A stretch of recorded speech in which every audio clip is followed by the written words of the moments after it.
Paris Radio Show. Audio, musique, podcast.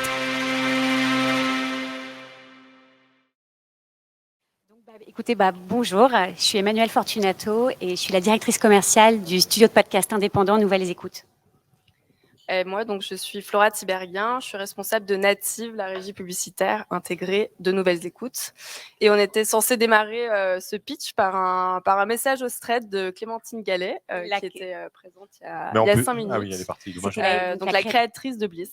Voilà. Un des podcasts les plus écoutés de France avec 700 000 écoutes, mais a priori, ce ne sera pas pour aujourd'hui. On vous conseille d'écouter après. Donc Native a été une des premières régies en France à accompagner des podcasteurs indépendants et podcasteuses comme Clémentine Gallet, qui est devenue aujourd'hui une personnalité incontournable du paysage médiatique. Native, c'est une régie qui est généraliste, avec un catalogue qui est resserré autour d'une vingtaine de programmes sélectionnés sur le volet. Donc, il y a les programmes catalogues de Nouvelles Écoutes, tels que Splash, Bouffon, Quoi de Meuf. Il y a les podcasts indépendants, parmi les plus influents de la création française. Donc, il y a Bliss, on en a parlé, mais il y a La Matrescence, il y a La Leçon, il y a Le Nouvel Esprit Public. Et puis, il y a tous les podcasts francophones du studio américain Wondery et d'Amazon Music, comme Garde Business. Du coup, avec ces podcasts premium, Native permet aux marques de cibler des communautés d'intérêt, beaucoup de communautés d'intérêt. Donc, la pop culture, le food, la maternité, le business, la société. Et le catalogue Native, c'est 2,5 millions de téléchargements et 800 000 auditeurs uniques chaque mois, avec une audience qualifiée, prescriptrice et engagée. Native, c'est surtout un savoir-faire minutieux, perfectionné depuis bientôt 6 ans, sur un marché du podcast qui a grandi avec nous et qu'on connaît de l'intérieur. Native, c'est la seule régie intégrée à un studio de podcast indépendant. Du coup, on possède en interne et chez nous, chez Nouvelles Écoutes, tous les leviers pour accompagner chaque marque dans sa stratégie de communication globale, chacune à son échelle et chacune avec ses enjeux. Par exemple, je voulais vous parler du spot qu'on était censé diffuser en intro de ce pitch. Mais on va peut-être y arriver. Hein, je ne désespère pas. Et du coup, c'est bon. On voulait... Attends. Ah, c'est bon. Ça a l'air bon. Ah, attention. Alors, c'est parti. Magie. Première bonne résolution de l'année, mieux manger. Sauf que je suis nulle en cuisine et que je n'ai jamais d'idée pour les repas. Du coup, j'ai essayé HelloFresh qui soutient Bliss Stories et c'est un peu comme si je m'étais découvert des super pouvoirs. Je vous explique et puis je vous donnerai un petit code promo pour tester. Alors, HelloFresh, c'est un service de livraison de box à cuisiner dans lesquels il y a tous les ingrédients en quantité exacte pour chaque plat choisi. Tout est ultra simple, les fiches recettes sont hyper claires et je vous jure, j'ai réalisé des plats improbables comme un filet mignon de porc et pommes rôties au thym ou des crevettes sautées et sauce gingembre et citron vert. En plus, zéro contrainte, je peux mettre mon abonnement en pause, modifier le nombre de repas ou de personnes chaque semaine.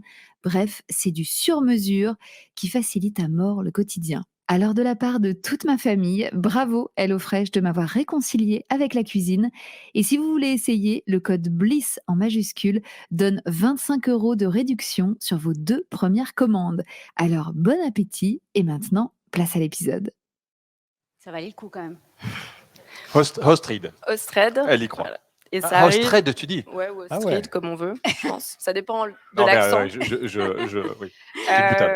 Du coup, ça arrive pile poil dans mon petit pitch, puisque j'allais vous dire que si vous souhaitez faire comme HelloFresh, Native vous propose des campagnes de sponsoring, aussi appelées Hostread, qui sont donc des messages de recommandation personnalisés, écrits et lus par les voix des podcasts. Et donc, ce n'est pas de la publicité, c'est de l'influence et c'est notre spécialité chez Native depuis 6 ans. Ensuite, si vous voulez déployer des campagnes audio à grande échelle, Native vous propose de diffuser vos spots audio sur une large sélection de podcasts. C'est ce que font aujourd'hui des marques comme Dell, AXA ou encore Nocibé.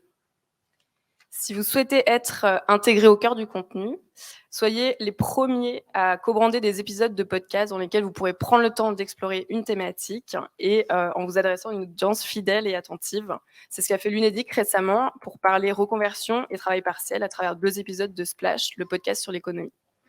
Et enfin, si vous souhaitez être associé à un programme original dès son lancement et l'accompagner sur la durée, Native, à travers le studio Nouvelles Écoutes, vous propose des dispositifs de sponsoring exclusifs. Vous êtes du coup le seul annonceur présent sur tous les épisodes, toutes les activations et tous les supports de communication du programme. C'est ce qu'a fait récemment Livy, le service de téléconsultation, sur la saison 3 du podcast Queer. Et donc, si vous cherchez des dispositifs de recommandation sur mesure pour toucher un public premium, une adresse, la mienne, flora@nouvellesécoutes.fr. Et si vous nous cherchez, on est juste là. Merci. Merci. Merci Native. Et on accueille Énergie Globale. Bonjour. Et votre récepteur, je vais vous le passer quand même, votre petit récepteur. Hop. Bonjour à tous.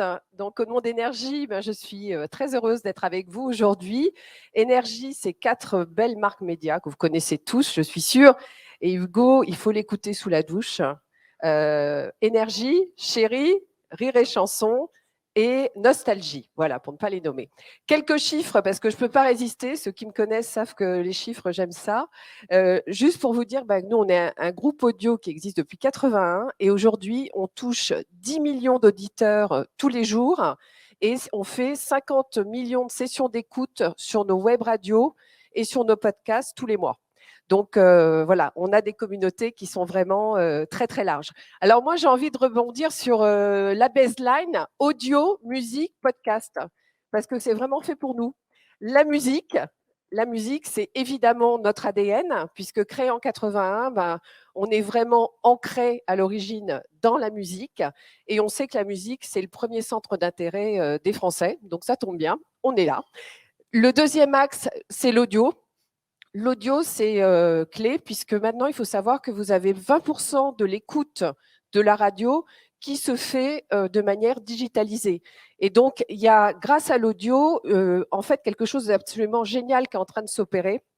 C'est en fait la possibilité pour nous d'aller toucher de nouvelles cibles, d'aller conquérir de nouveaux publics. C'est la possibilité aussi d'ouvrir finalement de nouvelles narrations, de parler aussi différemment à nos publics à travers d'autres assets. Donc ça, c'est un point qui est vraiment important. Et puis les podcasts, évidemment, ça fait partie des derniers développements du groupe. Alors, sachant que, je ne l'ai pas dit, mais les web radios, on en fait depuis 2006. Donc ça, c'est le principe des playlists, en fait. Donc, ce n'est pas du tout nouveau. Et les podcasts, on a développé toute une série de podcasts natifs qui ont vraiment trouvé leur public. Et on a fait en particulier un accord avec iHeartMedia, que vous connaissez sans doute. iHeartMedia, qui est le leader incontesté du podcast au monde. Et on a récupéré 15 séries de leurs podcasts pour les adapter complètement au marché français. Donc, ça nous permet là aussi d'ouvrir en fait de nouveaux publics, de nouvelles écritures. Alors, puisque je parle d'écriture, je ne résiste pas non plus au fait de dire que finalement, c'est une opportunité pour nous pour aller capter aussi de nouveaux profils dans nos maisons. Et on a en particulier recruté une jeune femme, Maud Ventura, que vous connaissez peut-être, qui a été prix du premier roman et qui est une de nos plumes qui travaille sur l'écriture des podcasts, parce que l'écriture est très particulière, très différente, et effectivement, il faut savoir raconter des histoires de manière percutante. Donc, vous voyez, on a tout un écosystème et une expertise aussi de ce qu'aiment écouter les Français, et c'est ça qu'on est capable de mettre à la disposition des annonceurs qui le souhaitent, et puis avec la capacité de médiatiser. Ça a été dit d'ailleurs précédemment, c'est que faire un podcast, c'est très bien, mais après, il faut l'aider à trouver son public. Et nous, à travers nos écosystèmes, on est en capacité de faire rayonner en fait ces contenus et les faire écouter de manière importante. Et je voudrais conclure en rebondissant sur ce qu'a dit Laurence, qui a parlé de créativité, parce que c'est notre dada également. Et tu l'as dit très justement, la créativité, c'est un vrai sujet. L'audio, c'est un champ d'expérimentation absolument génial. C'est un moyen de faire travailler l'imaginaire. Et effectivement, on trouve que notre marché ne s'en empare pas encore suffisamment. Donc là, on a mis en place une initiative avec Sub de Pub et on a fait plancher des étudiants, une centaine d'étudiants de Sub de Pub de 3e année qui ont travaillé sur des vrais pitchs d'annonceurs. Et hier, on a réuni un jury de professionnels, de créatifs, d'agences, d'annonceurs pour écouter toutes les créations de ces jeunes et voir comment ils s'étaient emparés du sujet. Et en fait, c'est assez génial parce que on voit que le son, ça fait partie de leur quotidien et que la créativité, elle est là. Il suffit juste d'aller la réveiller. Donc, voilà, continuons à réveiller la créativité audio et on pense que il y a vraiment tout un champ qui peut s'ouvrir en termes de communication qui est vraiment, et en termes évidemment éditorial, absolument spectaculaire. Et il y a peut-être Voilà. de plus en plus de créativité maintenant avec tous ces nouveaux acteurs qui arrivent dans l'univers du podcast et qui sont aussi des créateurs qui viennent pas forcément toujours de la radio et donc Bien qui sûr. apportent aussi des valeurs ajoutées et des nouvelles visions Bien sûr. de la créativité pour l'audio. Effectivement, et je pense qu'effectivement, plus on croise des regards différents sur l'audio, plus on a des chances d'aller sortir des choses extraordinaires. Bon, je ne vous parle pas de voice commerce, je ne vous parle pas de conversationnel, mais en fait, le champ d'exploration de l'audio, il est infini et on se rend compte que c'est vraiment des nouveaux territoires qui font qu'on parlait de la radio, mais finalement, c'est l'audio qui est en pleine effervescence et qui donne une sorte de nouvel élan à notre média historique. Pour rien vous cacher, on m'a dit, mais pourquoi tu appelles pas le salon le Paris Audio Show? Eh ben oui. Ben oui. Bah oui. Mais j'ai dit non. Moi, ça fait 22 ans que je défends le média radio. Donc, la radio, c'est de la radio encore culturellement en France. Alors, c'est vrai qu'aux États-Unis, tout le monde parle d'audio, on parle plus de radio. On peut parler d'audio. Moi, je pense que c'est Et la une nouvelle baseline forme. fait qu'on parle de tout, mais c'est vrai que, on va dire, historiquement, enlever le mot radio sur le radio, qui était le radio au début, le salon de la radio et maintenant le Paris Radio Show, il faut aussi quand même redonner ces lettres de noblesse à la radio qui, à mon avis, le mérite. Et la radio, j'en profite à nouveau, c'est 40 millions d'auditeurs tous les jours. Et voilà, c'est vraiment, ça reste un mass média absolument fabuleux. Et effectivement, toutes les extensions qu'il y a autour de l'audio, ça permet d'aller capter de nouveaux publics et puis d'aller encore plus loin finalement dans le rayonnement de notre média, de ce média effectivement qui a 100 ans, mais qui ne les paraît pas. 101 même. 101, oui, c'est on a vrai, fêté 101 les 100 ans l'année dernière. Voilà, merci beaucoup. Merci à Énergie Globale. Écoutez la radio, écoutez les podcasts. Et j'en profite, il n'y a pas que Spotify, il y a Radio Player. Donc, vous pouvez télécharger Radio Player, qui est une initiative géniale de toutes les radios françaises qui se sont réunies pour créer une application dans laquelle vous avez toutes les radios et tous les podcasts français issus de ces radios sur une même appli. Voilà, c'était ma petite page de pub pour Radio Player. Merci. Et on va les deux derniers pitchs avec Podcast Story. Podcast Story. Tiens. Hop. Bonjour à tous. C'était bon ou pas? Vous êtes régalés? Bon, moi aussi. Podcast Story, c'est hyper simple. On a lancé un studio de production de podcast en décembre. Et le principe est dans le nom. Donc, on raconte des histoires. Donc, c'est une personne qui, pendant un quart d'heure, va vous raconter une histoire. Ça va de Laurie Tellman qui va vous raconter la fin du monde et l'écologie. On a fait Raphaël Nadal, on a Michel Drucker, etc. Donc, vous allez la télécharger, vous écoutez. On en a fait 100, on en fait 20 par mois. On essaie de couvrir l'actualité aussi et d'avoir des podcasts qui durent. C'est un studio, on a fait appel à 25 auteurs différents qui bossent. C'est un peu plus fort, à 25 auteurs différents qui bossent sur les textes. On a 25 voix qui bossent, 30 voix qui viennent et qui profitent de leur talent et qui nous offrent leur talent pour raconter ces histoires. C'est narratif, c'est très simple. Et la deuxième partie de tout ça, c'est qu'on commence à raconter des histoires pour les marques, pour les villes, pour les syndicats d'initiative. Là, on vient de faire l'histoire du Touquet, pour la mairie du Touquet, quelque chose qu'ils ont mis dans toute la ville avec des QR codes. On a fait le Puy du Fou, l'histoire du Puy du Fou. Donc, dès que vous achetez une place du Puy du Fou, vous allez pouvoir écouter toute l'histoire avant de venir visiter.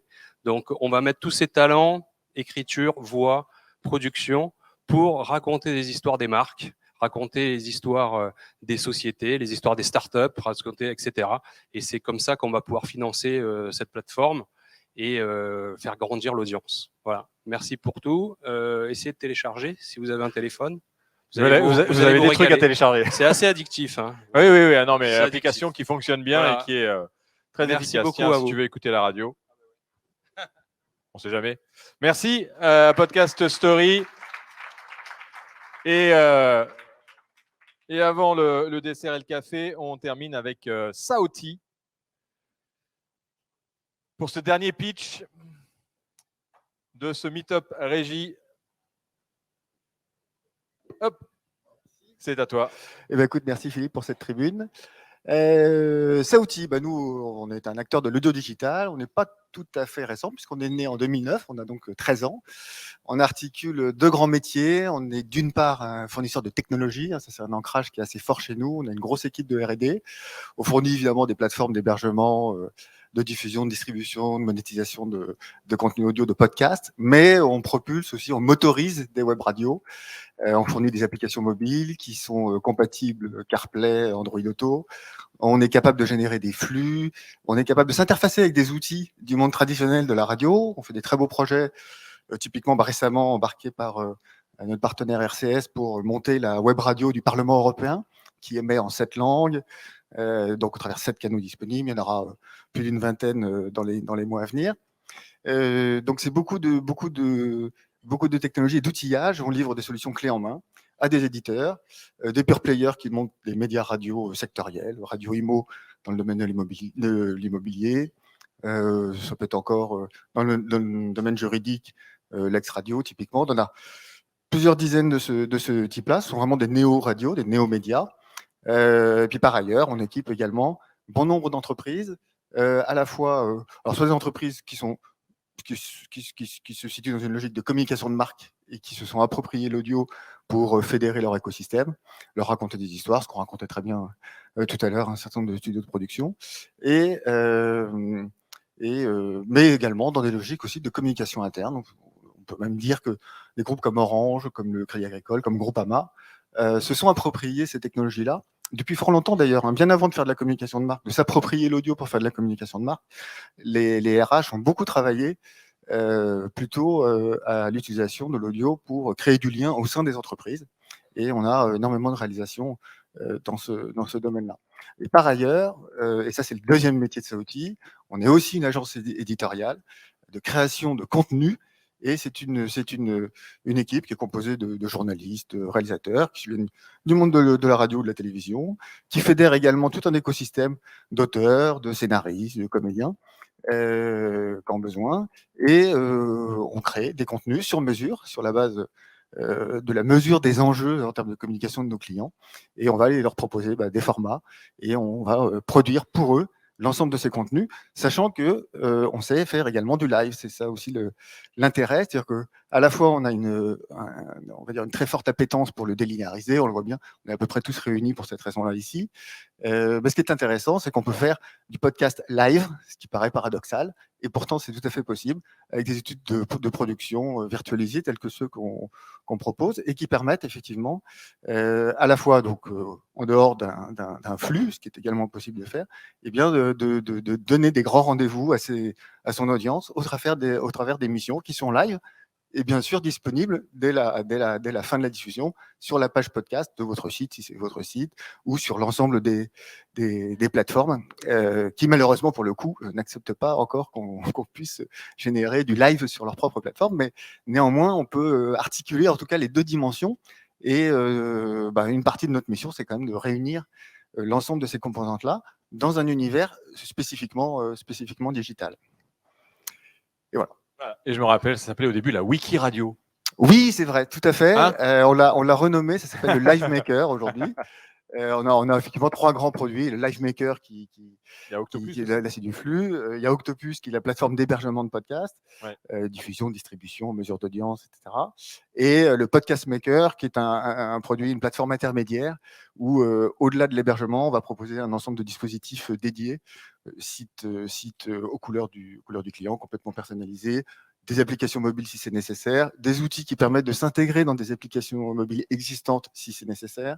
Et puis effectivement, on peut derrière activer le studio virtuel si on a besoin de produire en live par exemple, dans des configurations plus ou moins complexes, type multiplex ou duplex, où effectivement à partir d'un navigateur web, dès lors qu'on a une bonne connexion Internet, des bons micros, des bons casques, parce que évidemment la dimension captation elle reste éminemment physique, et pour le reste, l'ensemble des outils est déporté dans le réseau et accessible depuis son navigateur. Ouais, et puis une interactivité entre ceux qui font de la radio et l'automatisation avec le podcast et l'envoi des flux, ce qui est aussi une des raisons pour laquelle vous travaillez avec RCS sur Oui, sur pas tout mal à de fait, projets. tout à fait. Ouais. Il y a un certain nombre de gros projets structurants de ce type-là où effectivement on s'interface complètement avec des acteurs qui viennent vraiment du monde de la radio. Donc ça c'est intéressant parce que on a le meilleur des deux mondes qui se marient pour servir des besoins qui sont assez spécifiques. Et puis alors après on a des réalisations très particulières où il y a une très forte composante technique puisque c'est nous qui opérons la web radio du ministère de la Justice dans le cadre des grands procès du Bataclan. Typiquement, mais ça c'est une web radio qui est sécurisée, qui est accessible uniquement aux parties civiles et qui est un projet extrêmement spécifique avec un très très haut degré de sécurisation. Donc là, on a des équipes qui ont fait un travail assez unique, on va dire. Voilà. Merci Merci à mille vous. fois. Merci Tiens, à tous. tu as un petit récepteur pour écouter le DAB+. Merci à Muse pour offrir ces récepteurs à nos intervenants. Et je tenais à remercier le Club des annonceurs. Merci beaucoup pour ce partenariat. Merci à Altis Media, Ads and Connect, à Audion, Double Monde, Edison, Native, Énergie Globale, Podcastery et Saoti. Et bon dessert et bon café à tous et à toutes. Et je vous invite à aller faire un petit tour au salon en bas dans la partie exposants où vous avez plein d'autres choses à voir et de questions à poser. Merci à tous et à toutes. Bonne journée.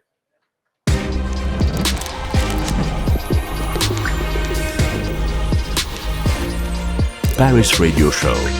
Audio, musique, podcast.